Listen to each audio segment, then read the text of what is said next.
ETV news కు స్వాగతం. అధికారులు చెబుతున్న ప్రకారం పోలవరం ప్రాజెక్టు పూర్తి చేయడానికి 4 ఏళ్లు పడుతుందని ముఖ్యమంత్రి చంద్రబాబు తెలిపారు. గతంలో ప్రాజెక్టు కొనసాగి ఉంటే 2020 చివరి నాటికి పూర్తయ్యేదన్న ఆయన ఎలాంటి వ్యక్తి రాజకీయాల్లో ఉండకూడదో ఇదొక కేసు స్టడీ అని చెప్పారు. తెలుగుదేశం హయాంలోనే పోలవరం ప్రాజెక్టును 72% పూర్తి చేశామన్నారు. రాజకీయాల్లో ఉండదగని వ్యక్తి వచ్చి రాష్ట్రానికి శాపంగా మారారని ఆయన విమర్శించారు. వైకాపా ప్రభుత్వం రాగానే రివర్స్ టెండరింగ్ చేపట్టి ఏజెన్సీతో పాటు సిబ్బందిని కూడా మార్చారని మండిపడ్డారు. కేంద్ర ప్రభుత్వం వద్దన్నా వినలేదని ఆరోపించారు. డయాఫ్రమ్ వాల్ను గత ప్రభుత్వం కాపాడుకోలేదన్నారు. 446 కోట్లతో మరమ్మతు చేసిన డయాఫ్రమ్ వాల్ బాగవుతుందనే పరిస్థితి లేదన్నారు. సమాంతరంగా డయాఫ్రమ్ వాల్ కడితే 990 కోట్లు ఖర్చవుతుందని చెప్పారు. 1000 కోట్ల ప్రజాధనం వృధా జరిగిందన్న చంద్రబాబు అప్పుడే ప్రాజెక్టు చేపడితే తక్కువ ఖర్చుతో పూర్తయ్యేదన్నారు. ప్రస్తుతం ప్రాజెక్టు వ్యయం పెరిగిందన్న ముఖ్యమంత్రి నష్టం చేసిన వ్యక్తులపై చర్యలు తీసుకోవాలన్నారు. రాష్ట్ర ప్రయోజనాలు కాపాడుకోవాలని వ్యాఖ్యానించారు. అంతకుముందు ముఖ్యమంత్రి చంద్రబాబు పోలవరం ప్రాజెక్టును సందర్శించారు. సీఎంకు పోలవరం ప్రాజెక్టు హెలీప్యాడ్ వద్ద మంత్రులు నిమ్మల రామానాయుడు, పార్థసారథి, స్థానిక ప్రజా ప్రతినిధులు స్వాగతం పలికారు. అనంతరం స్పిల్వే, కాఫర్ డ్యాంలు, దెబ్బతిన్న డయాఫ్రమ్ వాల్ ప్రాంతాలను చంద్రబాబు పరిశీలించారు. ప్రధాన డ్యాంపై మ్యాప్ ద్వారా పనుల పురోగతిని తెలుసుకున్న ఆయన అధికారులకు కీలక సూచనలు చేశారు. తర్వాత కుంగిన గైడ్ బండ్ను, ఎగువ కాఫర్ డ్యాంను పరిశీలించారు. గ్యాప్ 3 ప్రాంతాన్ని కూడా సందర్శించారు. హెలికాప్టర్లో వస్తూనే ప్రాజెక్టు స్పిల్వే సహా వివిధ ప్రాంతాల్ని సీఎం చంద్రబాబు పరిశీలించారు. ప్రాజెక్టు సందర్శన అనంతరం అధికారులతో చంద్రబాబు సమీక్ష నిర్వహించారు. మంగళగిరి ప్రజల కోసం ఏపీ విద్యాశాఖ మంత్రి లోకేష్ ప్రారంభించిన ప్రజా దర్బారుకు అనూహ్య స్పందన లభిస్తోంది. నియోజకవర్గం నలుమూలల నుంచి వివిధ వర్గాల ప్రజలు ఉండవల్లిలోని నివాసానికి చేరుకుని యువనేతకు తమ సమస్యలపై విజ్ఞప్తులిస్తున్నారు. ఈ ఉదయం 7 గంటలకే వందల మంది వినతి పత్రాలతో ఇంటి వద్ద బారులు తీరారు. అంగన్వాడీలు, ఉపాధ్యాయులు తాము ఎదుర్కొంటున్న సమస్యల్ని మంత్రి దృష్టికి తీసుకెళ్లారు. జీతాలు పెంచాలని, అంగన్వాడీ టీచర్లు బదిలీల కోసం ఉపాధ్యాయులు ఉపాధి ఉద్యోగాలు కల్పించాలని నిరుద్యోగుల నుంచి వినతులందాయి. విద్యా, వైద్య ఖర్చులకు సాయం చేయాలని పలువురు కోరారు. వైకాపా నేతలు అధికారమే అండగా తమ భూముల్ని లాక్కున్నారని, తమకు న్యాయం చేయాలని మరికొందరు విజ్ఞప్తి చేశారు. అందరి సమస్యల్ని విన్న లోకేష్ సాధ్యమైనంత త్వరగా పరిష్కరిస్తామని హామీ ఇచ్చారు. పోలీసు ఉన్నతాధికారులు తన భద్రత కంటే ప్రజా భద్రత పట్టించుకోవాలని ఆంధ్రప్రదేశ్ విద్యాశాఖ మంత్రి నారా లోకేష్ స్పష్టం చేశారు. మంగళగిరి అంజుమన్ ఈ హిమాయతుల్ ఇస్లాం ఈద్గాలో బక్రీద్ ప్రార్థనల్లో పాల్గొన్న లోకేష్ అక్కడ తన భద్రతా విధుల్లో పలువురు ఉన్నతాధికారులు ఉన్నట్టు గుర్తించి ఈ వ్యాఖ్యలు చేశారు. తనకు ఎప్పుడూ కల్పించే భద్రత కల్పిస్తే చాలని, ఉన్నతాధికారులు తన భద్రతా విధుల్లో పాల్గొనవద్దని వారికి చెప్పారు. ఉన్నతాధికారులు మంగళగిరిలో ప్రధాన సమస్యగా ఉన్న గంజాయిని 100 రోజుల్లో పూర్తిగా అరికట్టే బాధ్యత తీసుకోవాలని, మహిళలకు రక్షణ, శాంతి భద్రతలు ఇతర ముఖ్యమైన అంశాలపై పనిచేయాలని లోకేష్ ఆదేశించారు. నిరుద్యోగుల్ని రెచ్చగొట్టి రాజకీయంగా లబ్ధి పొందిన కాంగ్రెస్ పార్టీ అధికారంలోకి వచ్చాక అదే యువత కాళ్లు పట్టుకున్నా కనికరించడం లేదని భారాస ఎమ్మెల్యే హరీష్ రావు ఆక్షేపించారు. గ్రూప్స్ అభ్యర్థుల సమస్యల్ని పరిష్కరించడంతో పాటు 25,000 పోస్టులతో మెగా డిఎస్సీ వేయాలని ఆయన డిమాండ్ చేశారు. వైద్య ఆరోగ్య శాఖలోని పలువురు ఉద్యోగులకు, పంచాయతీ సఫాయి కార్మికులకు కూడా వేతనాలు అందటం లేదన్నారు. ప్రజాపాలనలో ఆ పేదలకు చోటు లేదా అని ప్రశ్నించారు. నీటి వ్యవహారంలో కేంద్ర ప్రభుత్వ వైఖరిని తప్పుపట్టిన ఆయన సిట్టింగ్ జడ్జిచే విచారణ జరపాలని, విద్యార్థులకు నష్టం జరగకుండా చూడాలని కోరారు. వృద్ధులకు పెన్షన్లు కూడా సకాలంలో ఇవ్వటం లేదని, పొరుగున ఉన్న ఆంధ్రప్రదేశ్ను చూసైనా నేర్చుకోవాలని హరీష్ రావు హితవు పలికారు. తెలంగాణలో గత ప్రభుత్వ హయాంలో విద్యుత్ కొనుగోలుపై చట్టం తన పని తాను చేసుకుని పోతోందని తెలంగాణ నీటిపారుదల శాఖ మంత్రి ఉత్తమ్ కుమార్ రెడ్డి తెలిపారు. కుటుంబ సభ్యులతో కలిసి తిరుమల శ్రీవారిని దర్శించుకున్న మంత్రి ఉత్తమ్ కుమార్ రెడ్డి ఏపీలో ఏర్పాటైన కొత్త ప్రభుత్వానికి శుభాకాంక్షలు తెలిపారు. ఈ సందర్భంగా జస్టిస్ ఎల్ నరసింహారెడ్డి కమిషన్కు కేసీఆర్ రాసిన లేఖపై ప్రశ్నించగా చట్టం, ధర్మం, న్యాయం ప్రకారమే తాము ముందుకు వెళుతున్నట్లు చెప్పారు. తెలుగు జాతి సుఖ సంతోషాలతో ఉండాలని స్వామివారిని ప్రార్థించినట్లు ఉత్తమ్ తెలిపారు. ఆంధ్రప్రదేశ్ సచివాలయం 2వ బ్లాక్లో జనసేన మంత్రులకు ప్రభుత్వం ఛాంబర్లు కేటాయించింది. ఉప ముఖ్యమంత్రి పవన్ కళ్యాణ్ కోసం 2వ బ్లాక్లోని మొదటి అంతస్తులో 212వ గదిని అధికారులు సిద్ధం చేస్తున్నారు. పవన్తో పాటు జనసేనకు చెందిన మరో 2 మంత్రులు ఛాంబర్లు కూడా అదే అంతస్తులో ఉండేలా ఏర్పాట్లు చేస్తున్నారు. పక్కపక్కనే పవన్ కళ్యాణ్, నాదెండ్ల మనోహర్, కందుల దుర్గేష్ ఛాంబర్లు ఉంటాయని అధికార వర్గాలు తెలిపాయి. ఎల్లుండి తన ఛాంబర్లో పవన్ కళ్యాణ్ మంత్రిగా బాధ్యతలు స్వీకరించనున్నారు. ఆంధ్రప్రదేశ్లో పౌష్టికాహార లోపాన్ని నివారించేందుకు కృషి చేస్తామని ఏపీ మహిళా, శిశు, గిరిజన సంక్షేమ శాఖ మంత్రి గుమ్మడి సంధ్యారాణి తెలిపారు.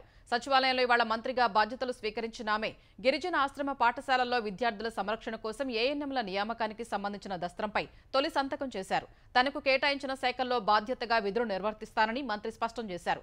ఐటీడీఏ, ఐసీడీఎస్లను ప్రక్షాళన చేస్తున్నామన్న సంధ్యారాణి అంగన్వాడీ సమస్యలు ఒక్కొక్కటి పరిష్కరిస్తామన్నారు. గిరిజన పాఠశాలల్లో డ్రాపౌట్లు నివారించి విద్యార్థుల సంఖ్యను పెంచుతామని వివరించారు. ఆరోగ్య శాఖను అనారోగ్య శాఖగా మార్చిన ఘనత జగన్కే దక్కుతుందని ఆంధ్రప్రదేశ్ వైద్యారోగ్య శాఖ మంత్రి సత్యకుమార్ అన్నారు. తిరుపతి రుయా ఆసుపత్రిలో ఆకస్మిక తనిఖీ చేసిన ఆయన ఓపీ బ్లాక్, ఎమర్జెన్సీ వార్డులు, పరిపాలనా భవనాన్ని పరిశీలించారు. రోగులకు అందుతున్న సేవల్ని అడిగి తెలుసుకున్నారు. ఆరోగ్యశ్రీలో అవకతవకలపై విచారణ జరిపిస్తామని మంత్రి తెలిపారు. గత ప్రభుత్వంలో వైద్యారోగ్య శాఖలో అవినీతికి పాల్పడ్డ ఏ ఒక్కరిని వదిలిపెట్టబోమన్నారు. ప్రభుత్వ ఆసుపత్రుల ప్రక్షాళన దిశగా ముందుకెళతామని మంత్రి సత్యకుమార్ వివరించారు. తిరుమల నుంచి ఆంధ్రప్రదేశ్ ప్రక్షాళన మొదలైందని తెలుగుదేశం నేత నీలాయపాలెం విజయకుమార్ స్పష్టం చేశారు. గత 5 ఏళ్లలో తిరుమలలో జరిగిన అవినీతి అక్రమాలు ఎక్కడా జరగలేదని మండిపడ్డారు. మాజీ సీఎం జగన్ నేతృత్వంలో టీటీడీ మాజీ EO Dharma Reddy, chairman Karunakar Reddy, YV Subba Reddy తిరుమలను భ్రష్టు పట్టించారని దుయ్యబట్టారు. చైర్మన్ పదవికి కరుణాకర్ రెడ్డి రాజీనామా చేసినా ధర్మారెడ్డి పదవీకాలం ముగిసిపోయినా వారు చేసిన తప్పులు ఒప్పులు కావన్నారు. కమిషన్ దండుకోవడానికి పనులు కట్టబెట్టి దాదాపు 100 కోట్ల రూపాయల అవినీతికి పాల్పడ్డారని విజయకుమార్ ఆరోపించారు. ఎక్కడ దొరికిపోతామోనని బోర్డు తీర్మానాలు, ఇంజనీరింగ్ పనులన్నీ వెబ్సైట్ నుంచి మాయం చేశారని ఆగ్రహం వ్యక్తం చేశారు.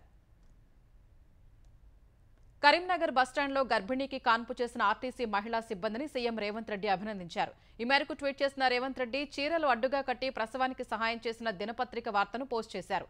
ఆర్టీసీ మహిళా సిబ్బంది సకాలంలో స్పందించడం వల్లే తల్లి బిడ్డ క్షేమంగా ఉన్నారని ఆయన పేర్కొన్నారు. విధి నిర్వహణలోనూ ఇలాగే మంచి పేరు తెచ్చుకోవాలని సూచించారు.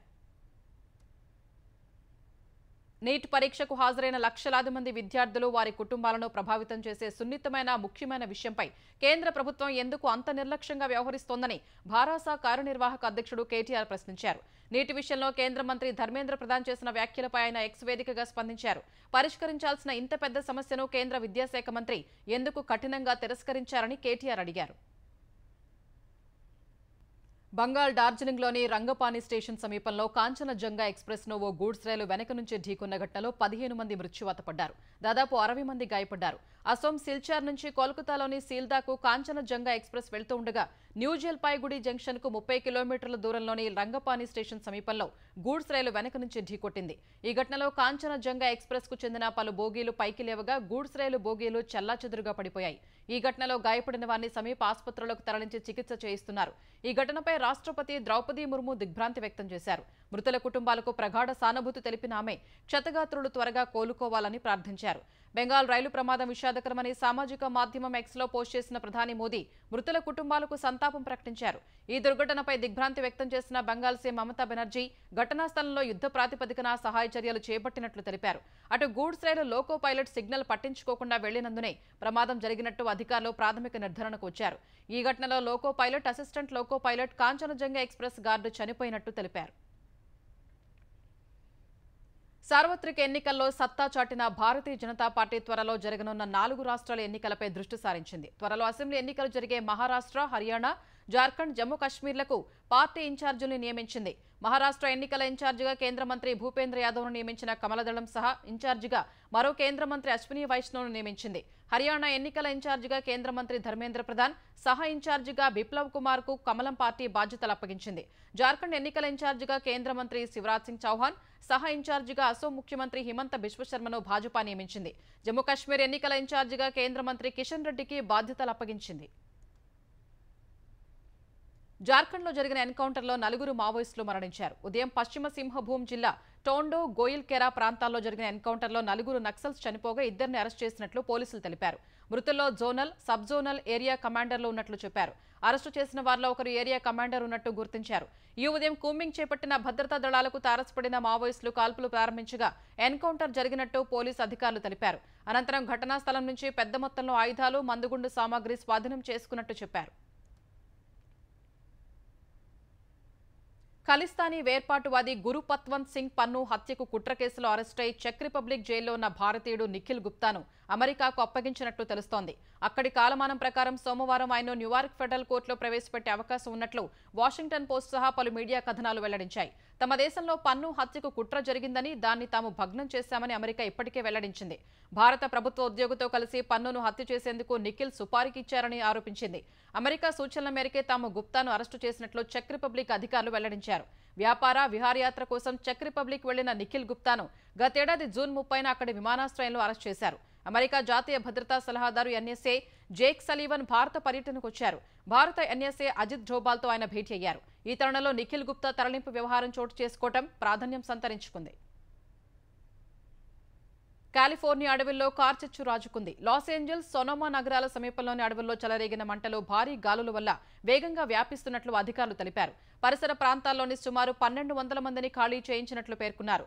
లాస్ ఏంజల్స్ ఉత్తరాన ఉన్న అడవిలో 19 చదరపు కిలోమీటర్ల మేర అగ్నికీలలు వ్యాపించినట్లు వెల్లడించారు. మంటల నుంచి భారీ ఎత్తున పొగ వెలువడుతున్న దృశ్యాల్ని అధికారులు విడుదల చేశారు. దావానలాన్ని అదుపు చేసేందుకు అగ్నిమాపక సిబ్బంది శ్రమిస్తున్నారు. హెలికాప్టర్ల సహాయంతో ఒక్కసారిగా నీళ్లను కుమ్మరించి మంటల్ని అదుపు చేసేందుకు ప్రయత్నిస్తున్నారు. ముస్లిం సోదరులు బక్రీదును పురస్కరించుకుని దేశవ్యాప్తంగా ప్రత్యేక ప్రార్థనలు చేశారు. ఢిల్లీ జామా మసీదులో వేల మంది ముస్లింలు ఈ ప్రార్థనల్లో పాల్గొన్నారు. చిన్న పెద్ద ఆత్మీయ ఆలింగనం చేసుకున్నారు. ఉత్తరప్రదేశ్, మధ్యప్రదేశ్, జమ్మూ కాశ్మీర్, శ్రీనగర్ సహా వేర్వేరు ప్రాంతాల్లో ముస్లింలు భక్తి ప్రపత్తులతో ప్రార్థనలు నిర్వహించారు. రాజస్థాన్ జైపూర్లోని ఈద్గా వద్ద పెద్ద ఎత్తున ముస్లింలు నమాజ్ చేశారు. బీహార్లోని సుపాల్లో భాజపా నేత సయ్యద్ షానవాజ్ హుస్సేన్ ఆధ్వర్యంలో ముస్లింలు నమాజ్ చేశారు. తమిళనాడు తిరుచిరాపల్లిలోని సయ్యద్ ముర్తుజా హయ్యర్ సెకండరీ పాఠశాల మైదానంలో ముస్లింలు ప్రత్యేక ప్రార్థనలు నిర్వహించారు. కోయంబత్తూర్లోని ఓ పాఠశాలలో నమాజ్ చేశారు. కేరళలోని ఎర్నాకుళంలో ప్రముఖ సినీ నటుడు మమ్ముట్టి సలాఫీ ఫ్రైడే మసీదులో ప్రార్థన చేశారు.